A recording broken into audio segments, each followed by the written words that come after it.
The number of patients that are suffering from knee arthritis continues to grow, as we all know. And while there are over 700,000 knee replacements done every year in this country, that still represents just a small minority of the number of people that are actually affected by arthritis. So certainly there are multiple treatment modalities that we have to offer our patients as the arthritis progresses. And that starts out with everything from physical therapy and activity modification all the way through oral anti-inflammatories.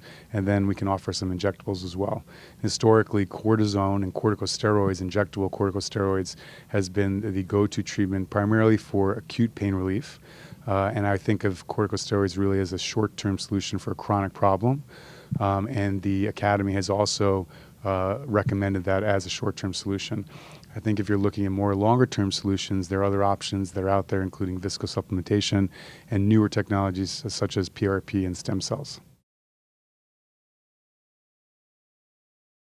There are more and more studies. I would say in general, the quality of the studies may not be of the highest level. And so certainly in the future, we would like to have more longer term, more higher quality studies. That being said, I would say that the literature tends to generally support the use of a lot of these injectables, including hyaluronic acid injections, PRP injections, stem cell injections for the treatment of osteoarthritis.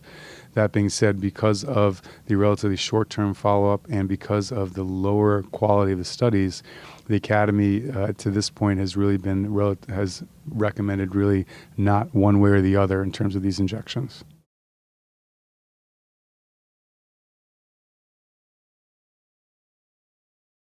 I think there are. I think there's a fair amount of literature out there now that shows that stem cells can be harvested and then concentrated and utilized to help with cartilage repair, so for focal defects and also for global arthritis.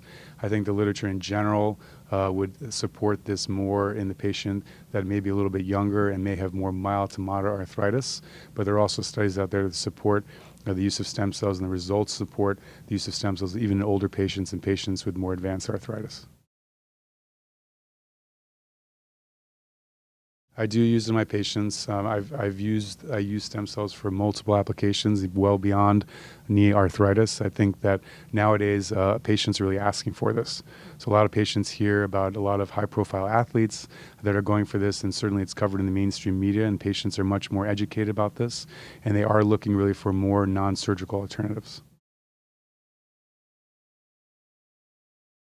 In the literature, the short-term outcomes will show not just improved functional outcomes, so pain, range of motion, less stiffness, more activity, also even radiographic improvement, and at the very least not increased progression of the arthritis.